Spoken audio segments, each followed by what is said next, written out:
ပရိသတ်များအားလုံးပဲမင်္ဂလာပါ Snow White Channel ကနေပြီးတော့ပရိသတ်တွေအားလုံးကိုပြန်လည်ကြိုဆိုလိုက်ပါတယ်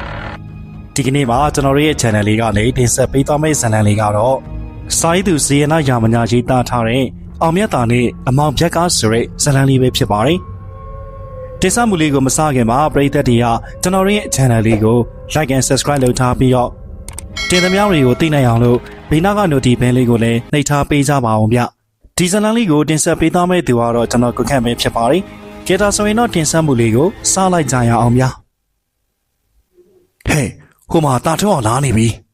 ။တက္ကသိုလ်ကျောင်းဝန်းနဲ့ဘသူကမှတီမတင်ရနဲ့ဝင်လာတဲ့သူကြောင့်မိတ်ကလေးတက်တော်များများလက်လို့ချာချာဖြစ်သွားခဲ့တယ်။သူကဘာမလို့နေတော့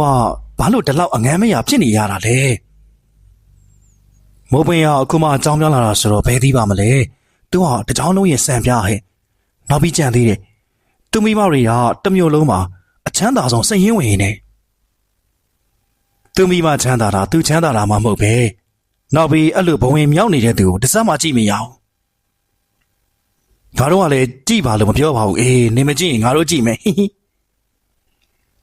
မူရကမိုးပင်ကိုရှာတော့ကပြောင်ပြလိုက်ပြီးတာထုံးအောင်ကိုမျက်စိတစုံငေးကြည့်နေခဲ့တယ်။ဒါတော့တာထုံးအောင်ရဲ့ဂုဏ်သတင်းပဲဖြစ်ပါတယ်။တာတော့ဆိုတဲ့နာမည်ကကျောင်းဝန်းတွင်းမှာပဲကြော်ကြားတာမဟုတ်ပဲကျောင်းပြင်ပမှာလည်းကြော်ကြားခဲ့တယ်။မိဘတွေကဆန်ဆက်စီဆက်တွေပိုင်နေပြီးခရီးသွားလာရေးလုပ်ငန်းဟိုတယ်လုပ်ငန်းတွေမှာပိုင်ဆိုင်တဲ့အတွက်တာတော့အောင်ရဲ့ဘဝကအမိဝမ်းတဲကထွက်လာတဲ့ဟာလိုလေသေးမရှိအောင်ပြည့်စုံခဲ့တယ်။မိဘတွေကသက်40ကျော်မှကလေးရတဲ့အတွက်တာဦးလေးကိုငုံထားမတက်အချစ်ပို့ခဲ့ကြပြီးလက်ညှိုးညွှန်ရာဖြစ်တဲ့အထိအလိုလိုက်ခဲ့ကြတယ်။တာတော့အောင်ကလည်းမိဘတွေရဲ့ဂုဏ်ရှင်ကြောင့်မဟုတ်ပဲသူကိုယ်တိုင်လည်းအစွမ်းစားရှိကြောင်းကိုထုတ်ပြခဲ့သူဆယ်နဲ့စာမပွဲကိုတမျိုးလုံးမှာပထမဆင်းနဲ့အောင်မြင်ခဲ့ပြီးအခုအခါမှာတော့အင်္ဂလိပ်စာအထူးပြုနဲ့တက္ကသိုလ်တက်ရောက်နေသူတဦးလည်းဖြစ်တယ်။တာတော့ဘွားကအစားစားရရလိုလေသေးမရှိပေမဲ့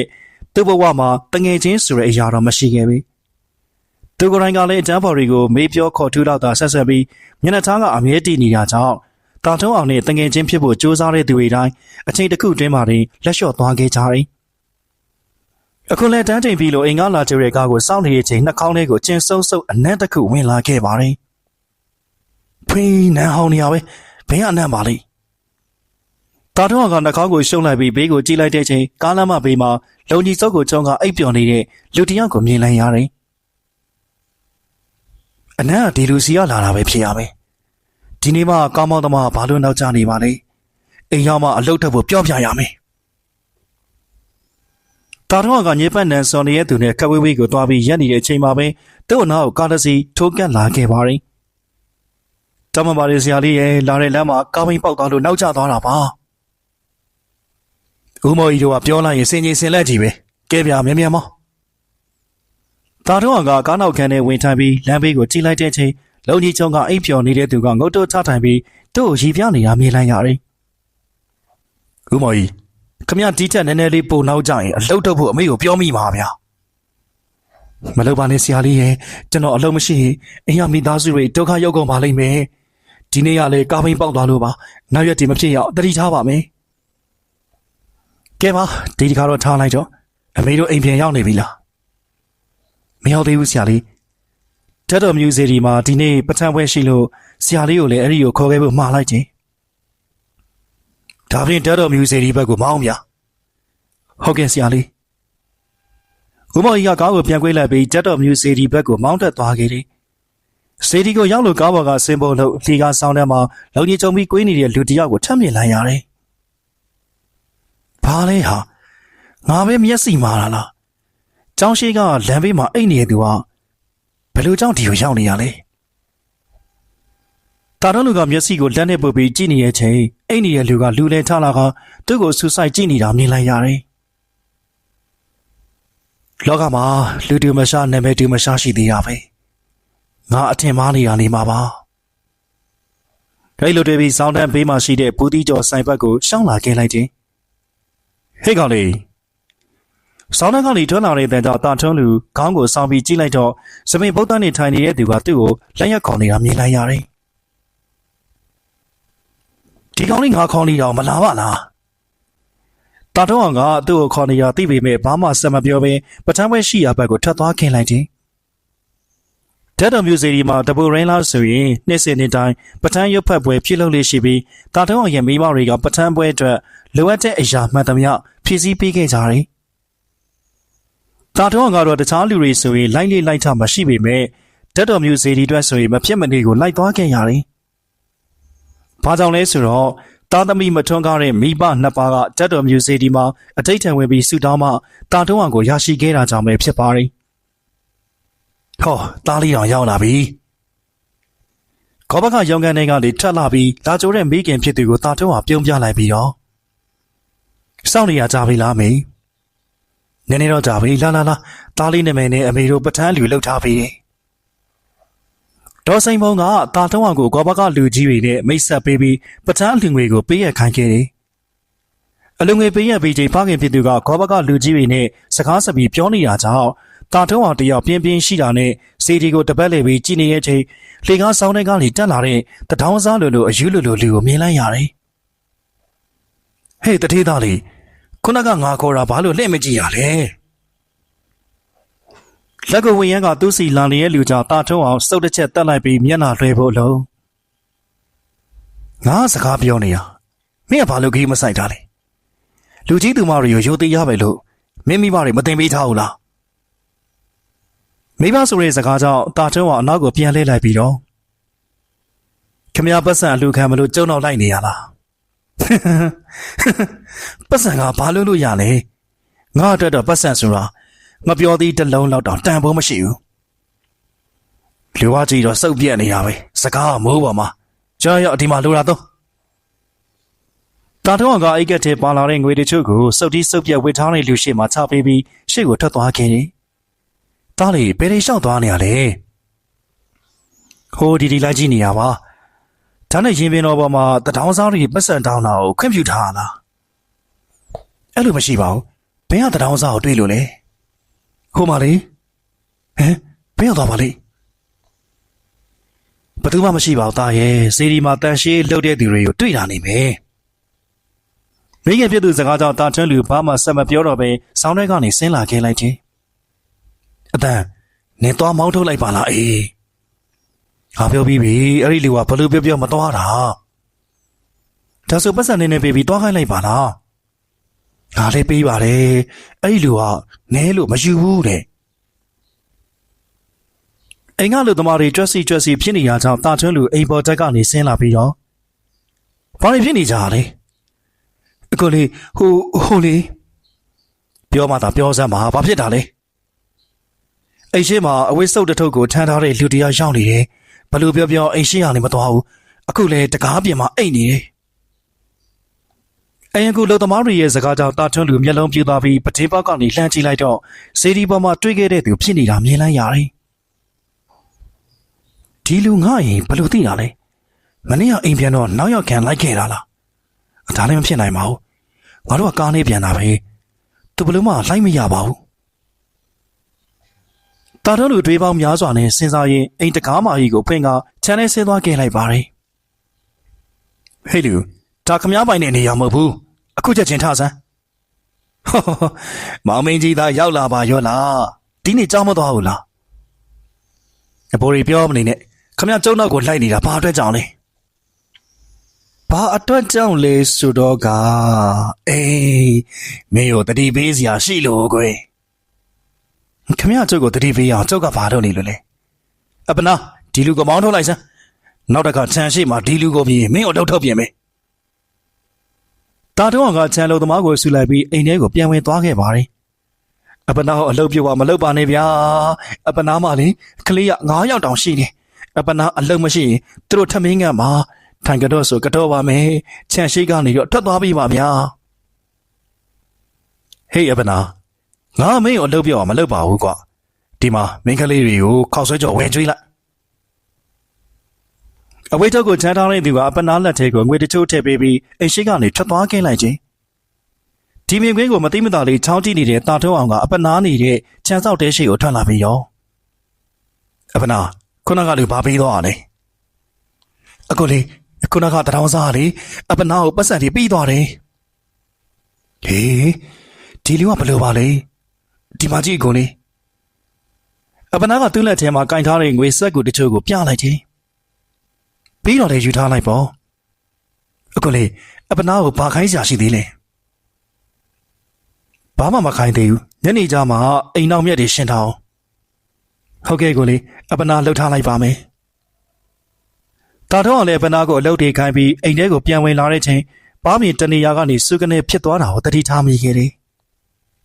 စိတ်ထဲမှာတော့ချိန်ကိုက်တာလို့ထင်ပြီးအမှုမဲ့နေခဲ့ရညနေလောက်ရောက်တော့အပူပုလိုအလုံးတစ်လုံးစတင်ထွက်လာတာကိုတတိထားမိခဲ့တယ်ဒီလိုနဲ့အပူပုတစ်လုံးကနေတပြေးပြေးများလာခဲ့တာမျက်နှာပြင်တစ်ခုလုံးရေကြောပေါက်တယ်လို့အနီရောင်အပူတွေအပြည့်ဖြစ်သွားခဲ့ပါတယ်မိဘတွေရလည်းကောင်းပိတ်ဆိုတဲ့ဆရာဝန်နဲ့ပြပေမဲ့အနာပုရိယာတက်တာလာခြင်းမရှိဘဲတနေ့တခြားပွားလာက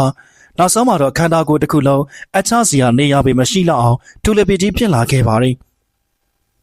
ဒီအဖြစ်ကြောင့်တာထုံးအောင်လည်းအခန်းအောင်ပြီးနေလာခဲ့ရတကြံကြုံနေညမှာတော့အိမ်မက်ထဲကိုစုပ်ပြက်တက်နေတဲ့အဝတ်စားဝယ်ကြတဲ့လူကြီးရောက်လာခဲ့ပါတယ်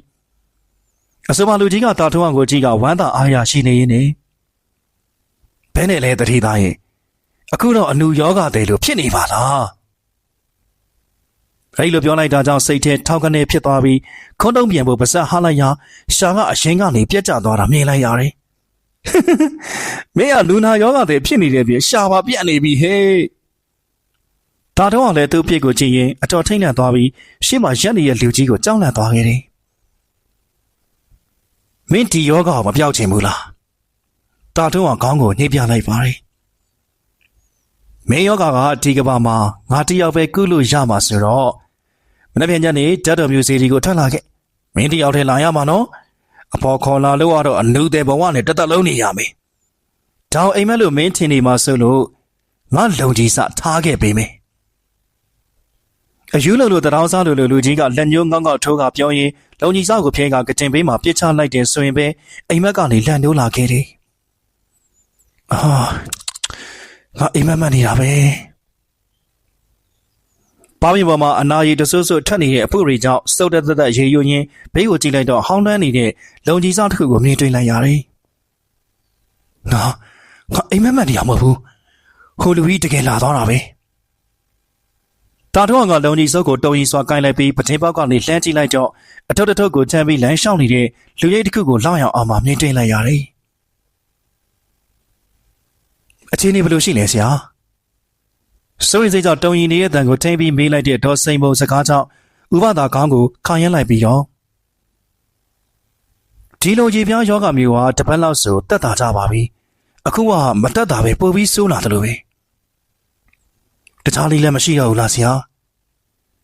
ကျွန်တော်စီးတော့ပေးထားပါတယ်နောက်ထပ်3ရက်လောက်စောင့်ကြည့်ပါဦးဟုတ်ကဲ့ပါဆရာမိသားရေးဆရာကိုလိုက်ဖို့ပေးလိုက်ပါဦးဆရာဝန်ထွက်သွားတော့တာထုံးအောင်ကငုတ်တုတ်ချထိုင်လိုက်ပြီးတော့ဒီဆရာဝန်တွေကပတ်စံကိုအလကားလာယူနေတာသူတို့ပေးတဲ့ဆေးတွေကထိရောက်မှုမရှိတာဗျာအဲ့လိုပြောပါဘူးလေတာရဲ့တားလေးကမကြခင်တက်တာသွားမှာပါဒါနဲ့အမေတို့ပွဲရုံမသွားဘူးလားတားလေးတယောက်တည်းအဆင်ပြေပါမလားရပါတယ်တားလေးအပြင်မထွက်ဖြစ်တော့ဥမော်ယူလည်းပေးနာလိုက်ပါအမေတို့ကိုပြောလိုက်မယ်မိငယ်နေမောင်လေးကိုဂီးဆိုင်လိုက်အောင်နော်ဟုတ်ကဲ့ပါအန်တီဒါလေးအမေတို့ပွဲရောခဏသွားလာအောင်မယ်နော်ညနေကျရင်စောစောပြန်လာခဲ့မယ်ဒေါ်စိန်မောစကားကိုတာထုံးအောင်ကခေါင်းကြီးပြလိုက်ပြီးဘေးဆောင်အနေထားနဲ့လှမ်းနေခဲ့လိုက်တယ်ခဏနေတော့အိမ်ရောက်ကနေထွက်သွားတဲ့ကားတန်ကြောင့်တာထုံးအောင်အိမ်နေရာကနေလူလဲချလိုက်ပြီးတော့မငယ်ကျွန်တော်အပြေခဏသွားအောင်မယ်ဟောတော်နေမကောင်းဖြစ်နေတော့ဘယ်သွားအောင်မလို့လဲအိမ်မှာပဲနေရတာစိတ်မွေးချက်တယ်ဗျာဟိုနားဒီနာကားလိုက်မှမလို့အမေတို့ဒီကြောင်မပြောနေဘူးနော်အရန်လဲဝေးမသွားနေဘူးနော်အန်တီတို့ပြန်လာလို့မေကိုမတွေ့ရင်မငယ်စုကန်ထိနေပါဦးမယ်ခဏနေပြန်လာမှာပါဗျာတာတော့အောင်ကနေရာမှာချိန်ထားတဲ့ကားတော့ကိုဖြုတ်ယူလိုက်ပြီးခေါင်းဆွဲပါတဲ့အနှွေးတွေကိုဝိတ်ကထွက်လာခဲ့လိုက်တယ်ဓာတ်တော်မျိုးစီရီကနေထွက်ပေါ်လာတဲ့ပထန်းရွတ်ဖက်တန်ကအရက်လေးမျက်နှာကိုပြန့်နှံ့နေခဲ့သလိုစီရီအောက်ခြေမှာရှိတဲ့ညောင်ပင်ကနေလည်းရွက်ချောက်တွေတဝဲဝဲလွင့်ကျွေနေခဲ့တယ်။တာတော့ကစီရီအောက်ခြေကိုရောက်တော့စီးလာတဲ့ကားကိုညောင်ပင်အောက်ခြေမှာထိုးလိုက်ပြီးမျက်နှာကိုလက်ကင်ပေါ်နဲ့အုပ်ကစီရီပေါ်ကိုကျက်လာခဲ့လိုက်တယ်။ ဟဲ့ကောင်လေးမင်းတယောက်ထဲလားရုတ်တရက်ကြားလိုက်ရတဲ့တန်ကြောင့်ကြည့်လိုက်တော့ဇောင်းနှံပေးကခုံမလှဲအိတ်နေတဲ့လူတစ်ယောက်ကိုမြင်လိုက်ရတယ်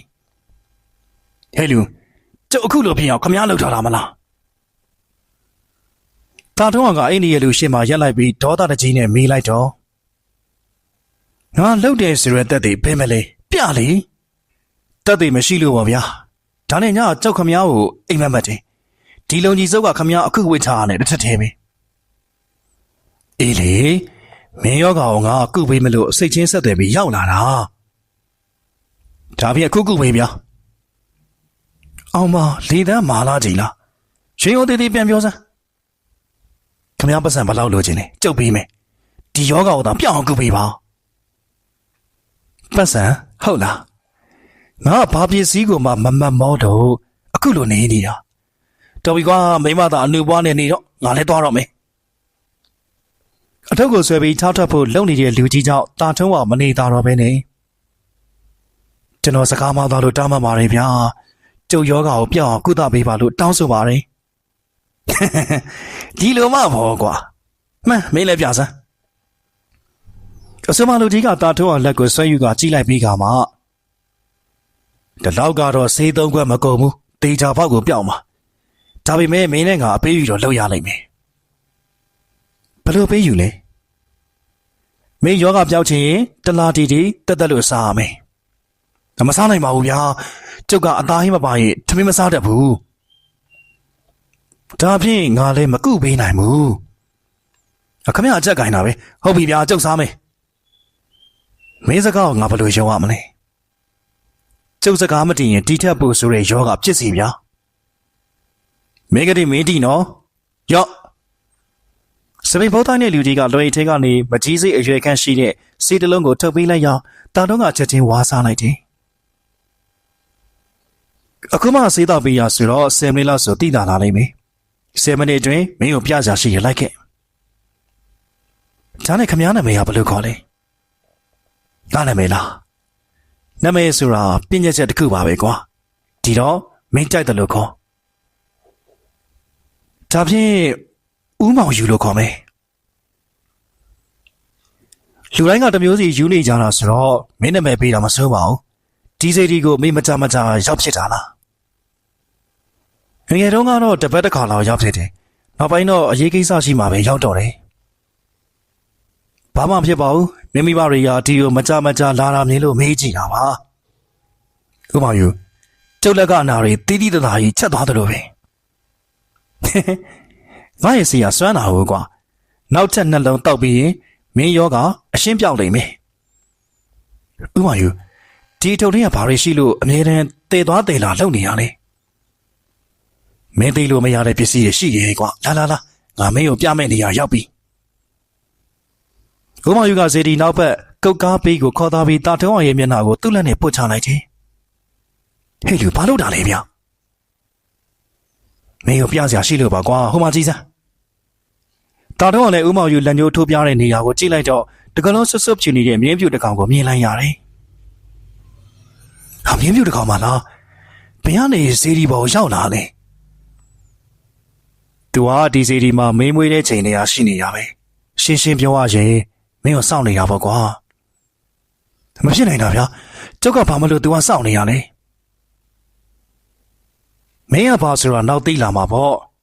ဟေးတိုင်းလို့ကျော်မင်းတခင်ကိုမြင်ရပြီဆိုတော့နောက်တခါထပ်ပြီးမတောင်းချင်နဲ့ဦးမောင်ယူကမင်းပြူကြီးကိုလက်ညှိုးထိုးကပြောလိုက်တယ်ဆိုရင်ပဲအရန်ကိုလှပတဲ့မင်းပြူကြီးကပတက်ရဲ့ရက်လိုက်ပြီးကျန်လောင်စွာဟီလိုက်ပါတော့တယ်ဒါတော့လည်းမင်းပြူကြီးကိုကြည့်နေရင်မျက်စိအောက်မှာမှုံဝါးပြောက်ွယ်သွားခဲ့ပါပြီဦးမောင်ယူခမရလူထူးဆန်းတယောက်ပဲဘာလို့လဲဒါတော့အောင်ရခမရကိုစတွေ့တဲ့ဟာတုတ်တတိထားမိတယ်မင်းညာလေကျုပ်အိမ်မက်ထဲကိုလာပြီးလုံကြီးစချန်ထားခဲ့တယ်အခုလေတို့ကိုထူးဆန်းတာတွေထပ်လုပ်ပြပြန်ပြီအမှန်တိုင်းဖြစ်ဗျာခမရပါလေအမှန်တိုင်းပြောရရင်တော့ငါမင်းကိုလာခေါ်တဲ့သူပဲဒါပောက်ကြီးရတယ်ပြောလိုက်ပြန်ပါပြီဟဲ့လူကျုပ်ပြန်တော့မယ်ဒါတော့ငါစကားဆောက်ဖြစ်ပြီးစေဒီဘောကနေခတ်တုတ်တုတ်ဆင်းသွားခဲ့လိုက်တယ်ကောင်းပေါ်ရောက်လို့ဆန်လို့ပြီးစေဒီဘောကိုလှမ်းကြည့်လိုက်တော့ သူ့ကိုလန်ရမ်းပြနေတဲ့ဦးမောင်ယူကိုခပ်ပြပြမြင်တွေ့လိုက်ရတယ်ဟဲ့အောင်ထားစမ်းကတိဘေးကနေထွက်လာတဲ့တန်ကြောင့်မျက်လုံးဖွင့်ကြည့်လိုက်တော့စာကြီးစပွဲပေါ်မှာတင်ပါလွဲထိုင်နေတဲ့ဦးမောင်ယူကိုမြင်လိုက်ရပါတယ်ဟဲခင်ဗျားဘယ်လိုလုပ်ပြီးအိမ်ထဲရောက်နေရလဲငါမင်းရှိတဲ့နေရာတိုင်းကိုလာလို့ရတယ်ကွာဟာမဟုတ်ဘူးငါအိမ်မက်နေတာအိမ်မက်လို့ထင်ရင်မင်းအော်ကြည့်လိုက်လေသာတော့လည်းအိမ်မက်ဟုတ်မဟုတ်သိစီဖို့လက်ကိုစိတ်ကြည့်လိုက်တော့အာနာရဲဟာအဖေအမေသာတော့ရဲ့အော်တဲ့ကြောင့်ဘေးကမ်းမှာအိတ်နေတဲ့မိဘတွေအပြေးဝင်လာခဲ့ကြပါတယ်ဒါဘာဖြစ်တာလဲဒီမှာအိုလူကြီးရောက်နေတယ်ဗျာဘယ်လူကြီးလဲဘယ်သူမှမရှိပါဘူးဒီမှာလေဗျာစာကြည့်စွဲမှာထိုင်းနေတာအမေတို့မြင်ရဘူးလားတာတုံးကစကားကြောင့်လင်မယားနှစ်ယောက်အချင်းချင်းကြည့်လိုက်ပြီးတော့ဒါအခန်းထဲမှာဘယ်သူမှမရှိပါဘူးအိမ်မက်ပတ်ပြီးကြောင်ကတန်းနေမြင်နေရထင်ပါရဲ့ကွယ်ဒါလေအဲ့လိုအစဉ်ပြေအဖေတို့ခန်းထဲလာအိမ်မလားမိတ်တော့ပါဦးရှာပါတယ်တခုခုဆိုအမေတို့လှမ်းခေါ်လိုက်နော်မိဘနှစ်ပါးထွက်သွားတော့ဦးမောင်ယူကဟဟပပရှီမောလိုက်ပြီးရောမင်းယုံပြီမလားငါ့ကိုမင်းကလွယ်ပြီးဘယ်သူမှမမြင်ဘူးကွာခမရကျုပ်ကိုဘာဖြစ်စေချင်တာလဲမင်းကငါ့လိုဖြစ်စေချင်တာဟာခမရလိုအယူမျိုးမဖြစ်ချင်ပါဘူးငါယူနေလို့မင်းကဘာသူပြောလဲယူနေလို့အခုလိုတွေဝစ်ထားတာပေါ့ကောင်းတဲ့သူကအခုလိုနေတာမြင်ဘူးလို့လားတာတော့နဲ့ဦးမောင်ကြီးတို့အခြေတင်စကားပြောနေကြတာကိုဘေးကမ်းမနေတဲ့ဒေါ်စိန်မုံတို့အတိုင်းသားကြားနေကြရတယ်။မိမတားလေးကိုစိတ်ချမ်းသာရေးဆရာဝန်နဲ့ပြမရတော့မယ်ထင်တယ်။ကျမတို့ဘယ်လိုလုပ်ကြမလဲဟင်တကယ်ပဲတားလေးကစိတ်မမှန်တော့တာလား။ညလေဓာတ်တော်မျိုးစီတွေကကောဘကလူကြီးနဲ့တွေ့တော့တားလေးကြောင့်ပြောပြခဲ့တယ်။ဒီနေ့လဲစီဒီပေါ်မှာတယောက်တည်းစကားတွေပြောနေတာတဲ့။ဘယ်လိုလုပ်ကြမလဲတရနေ့တော့စောင့်ကြည့်အောင်မလားငါတော့အချိန်မဆွဲစေချင်ဘူးမိမရဲ့ဒါပြင်မနေ့ပြန်စိတ်ယောဂါကိုဆရာဝန်စီခေါ်သွားကြည့်အောင်မနေ့တော့ကနေငါစီစဉ်စရာရှိတာစီစဉ်ထားလိုက်မေးဒေါ်စိန်မုံတို့လည်းတားဖြစ်သူကြောင့်ကိုပြောရင်နားဆွေနေခဲ့ရညတစ်ချက်တို့အချိန်လောက်ရောက်မှစကားတန်တွေတိတ်သွားခဲ့ပါရီအမေကျွန်တော်ဘာမှဖြစ်ဘူးဗျအနာရီလည်းပြန်ကောင်းနေပြီလေဗျာမဟုတ်ပါဘူးသားရဲ့လူရမယ်ရစစ်လိုက်တာပိုကောင်းတာပေါ့မနက်စာစားတဲ့စပွဲဝိုင်းတဲကနေထွက်လာတဲ့တန်ကြောင့်အိမ်မှာရှိတဲ့အလုပ်သမားတွေအပြင်ကိုထွက်သွားပြီးထက်လန်းလန်းကနေသာကြည့်နေခဲ့ကြတယ်အမေတို့ကကျွန်တော်ကိုယူနေထင်နေကြတာမလားအဲ့လိုဖြစ်အောင်ဟိုလူကြီးလုံနေတာတာထုံးအောင်ရဲ့မျက်လုံးတွေကအိမ်ရှိကလတ်ထိုင်ကိုလက်ညှိုးထိုးပြီးပြောလိုက်တာကြောင့်တအိမ်လုံးလှုပ်လှုပ်ရှားရှားဖြစ်သွားခဲ့ပါတယ်ဟဲ့ကောင်လေးမင်းပြောလို့ဘယ်သူမှယုံမှာမဟုတ်ဘူးဘာလို့ဆိုတော့ငါ့ကိုဘယ်သူမှမမြင်လို့ပဲကွာခမောင်စပိတ်ထားကျုပ်အခုလိုဖြစ်နေရမြင်တော့ပျော်နေတယ်မလားတာတော့ကဒေါသထွက်ပြီးပြောလိုက်တဲ့အချိန်ကိုမော်ကြီးကားထုံးလိုက်တော့အခုပဲစီကံသွားမှရတော့မယ်အန်တီမိငယ်ပြောစရာရှိသေးတယ်ဘာပြောလို့လဲမိငယ်မနက်ကမိငယ်အိပ်ရလို့တော့တာထုံးအောင်အိတ်ရှိမှလေးဘက်ထောက်ပြီးလိုက်သွားနေတာမြင်လိုက်တယ်ဟာမငယ်ကျွန်တော်အစိုးရမနှိုးဘူးလေဗျာခုနကမှအိပ်ရလို့ဆင်းလာတာမြင်ရသားနဲ့ဦးမောင်ကြီးကတော့တာထုံးအောင်နဲ့အိမ်ကလူတွေအခြေချင်းဖြစ်နေတာကိုသဘောကျစွာထိုင်ကြည့်နေခဲ့တယ်ဟဲ့ကောင်လေးမင်းငါခေါ်တဲ့နောက်ကိုမလိုက်ရင်ဒီတက်ပူဆိုးတာတွေလုံးပြလိုက်ရမလားဥပမာစာအုပ်ရဲ့သဲတွေရောတာတို့စီပုံနဲ့စားတွေထည့်လာမျိုးလေခင်ဗျာကြောက်ခံနေလာခဲ့တာတော့ကဒေါသတကြီးအော်ရပြီးအပေါ်ကိုတက်သွားခင်လိုက်ပါရီဟေးကောင်လေးငါရောက်ပြီဘာလို့မို့အပေါ်ခေါ်တာလဲကျုပ်ကိုအိမ်ကားလူတွေအမြင်ရှင်းအောင်လုပ်ပေးဒါဆိုငါခေါ်တဲ့စီကိုလိုက်ခဲ့မလားကျုပ်ကခမည်းနောက်ကိုအချိန်ဘယ်လောက်ထိလိုက်ရမှာလဲအလုံးလုံးဆင်းရပေါ့ကွာဆေးရပြေးမှအိမ်ပြင်းခြင်းနေဆိုရင်မင်းသဘောတိုင်းငါလှုပ်ပြီးမှာဒါဆိုဒီဆေးရပဲနော်ဒါပေမဲ့ကျုပ်ထက်သွားလို့မိဘတွေစိတ်ဆင်းရဲတာမျိုးတော့မလုပ်ချင်ဘူးဒီတက်တောင်ဘူးနဲ့သူတို့အတွေ့ကိုငါထိန်ချုပ်ပေးမယ်ခမရယောက်ျားစကားပြောနော်ဂတိအတိုင်းဆေးရပြေးရင်ကျုပ်အိမ်ပြန်မယ် ကျုပ်ကတိပေးတယ်အခုလောလောဆယ်သူတို့အားလုံးရဲ့အတွေ့အထဲမှာမင်းဖြစ်ခဲ့တာတွေမေးပြအောင်လုပ်လိုက်အောင်မယ်ဦးမောင်ယူကဝမ်းသာအားရပြောပြီးထုတ်ထဲကနေကြေးပြားတစ်ပြားနဲ့ဖျောင်းနယ်တစ်တိုင်ထုတ်ယူလိုက်တယ်ပြီးရနဲ့ဖျားเจ้าတော်ရှိသွားကကြေးပြားပေါ်မှာဖျောင်းနယ်ထွန်းလိုက်တယ်ဆိုရင်ပဲတအိမ်လုံးအကြတန်ပြီးကြားရောက်လာအောင်တိတ်ဆိတ်သွားခဲ့ပါတယ်ဟေးကောင်လေးသွားကြရအောင်အိမ်ရောက်လူတွေဘာဖြစ်သွားလဲ